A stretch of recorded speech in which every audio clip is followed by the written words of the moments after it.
Janata party ഒരു രാഷ്ട്രീയ പാർട്ടിയാണ്, കോൺഗ്രസ് മറ്റൊരു രാഷ്ട്രീയ പാർട്ടിയാണ്, CPIM ഒരു രാഷ്ട്രീയ പാർട്ടിയാണ്, NSS, SNDP ഇവരൊക്കെ സാമുദായിക സംഘടനകളാണ്.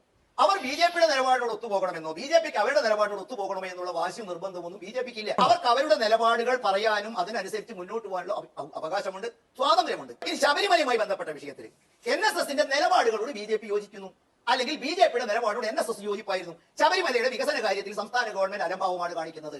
ശബരിമലയിലെ ആചാരത്തോട് ഇടതുപക്ഷ ഗവൺമെന്റ് കാണിക്കുന്ന നിഷേധ സമീപനം മാറ്റണം. ശബരിമലയിൽ യുവതികളെ കയറ്റാൻ പാടില്ല.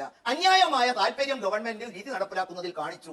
ഭക്തരോട് ക്രൂരമായി പെരുമാറി. ആ നിലപാടുകൾ ഒത്തായിരുന്നു BJP. ഇപ്പൊ ഇതിലുള്ള രാഷ്ട്രീയം എന്താണ്? NSSന്റെ നിലപാടുകൾ BJPയുടെ നിലപാടുകളൊത്ത് CPMന്റെ നിലപാട് വരുന്നു.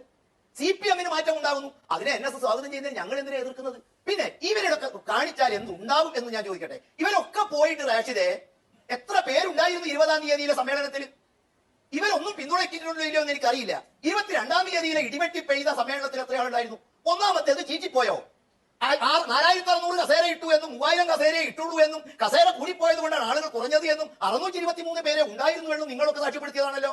രണ്ടാമത്തേതിന്റെ കസേരയ്ക്ക് അപ്പുറത്തേക്ക് എത്ര കസേര ഉണ്ടെന്ന് ആരോ എണ്ണിയോന്ന് എനിക്കറിയില്ല. കസേരയ്ക്ക് അപ്പുറത്തേക്ക് പോകാനിടയായോ? അപ്പുറത്ത് ഭക്ഷണം ഉണ്ടാക്കിയത് തികഞ്ഞില്ല. ഇപ്പുറത്ത് 1,00,00,000 രൂപയുടെ 50 ലക്ഷം രൂപയുടെ ഭക്ഷ്യധാന്യങ്ങൾ മാലിന്യത്തിന്റെ പമ്പയിലെ മാലിന്യ പ്ലാന്റിലേക്ക് തള്ളേണ്ടി വന്നു എന്ന് പറയുമ്പോൾ, പഴയണം നമ്പൂതിരി രാവിലെ വെച്ച ചായ കണ്ട ആളുകളെ എണ്ണം കണ്ടപ്പോൾ ഉച്ചയ്ക്കുള്ള ചോറ് കുറച്ചു എന്നൊക്കെ പറയുമ്പോൾ, അഭിലാഷേ ഞങ്ങളെ സംബന്ധിച്ച് ഞങ്ങൾ എന്തിനാ ഭയക്കുന്നത്? ഞങ്ങളെ സംബന്ധിച്ചിടത്തോളം 22-ാം തീയതിയിലെ ഭക്തജനങ്ങൾ അവിടെ വന്ന് അണമൊഴിയാതെ ഒഴുകുകയും ഇവരുടെ ഒക്കെ പിന്തുണ ഉണ്ടായിരുന്നു ഇല്ലയോ എന്നൊന്നും ഞങ്ങൾക്കറിയില്ല.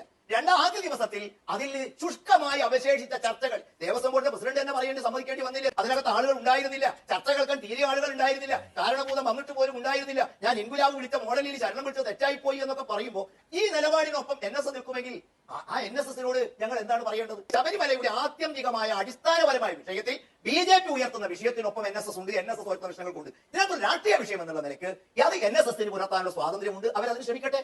ആവശ്യമെങ്കിൽ അവരുടെ അഭിപ്രായം കേൾക്കാൻ ഞങ്ങൾ തയ്യാറാണ്. അവരുമായിട്ട് മാത്രമല്ല, കേരളത്തിലെ എല്ലാ വ്യക്തികളുമായിട്ടും സബ്കാ സാത്ത് സബ്കാ വികാസ്, വികസിത കേരളത്തിന്റെ സംഭാവനകൾ NSSന്റെ ഭാഗത്തുണ്ടാകണം, SNDPയുടെ ഭാഗത്തുണ്ടാകണം, ക്രൈസ്തവ സഭകളുടെ ഭാഗത്തുണ്ടാകണം, ഇസ്ലാമിക സഭകളുടെ ഭാഗത്തുണ്ടാകണം, വിശ്വകർമ്മയുടെ ഭാഗത്തുണ്ടാകണം, അരിയ സമാജക്കാരുടെ ഭാഗത്തുണ്ടാകണം. അവരുടെ ആവശ്യങ്ങൾ ഒക്കെ കേൾക്കാനും തുറന്ന സമീപനം BJPക്കുണ്ട്. ഇതാണ് BJPയുടെ നിലപാട്.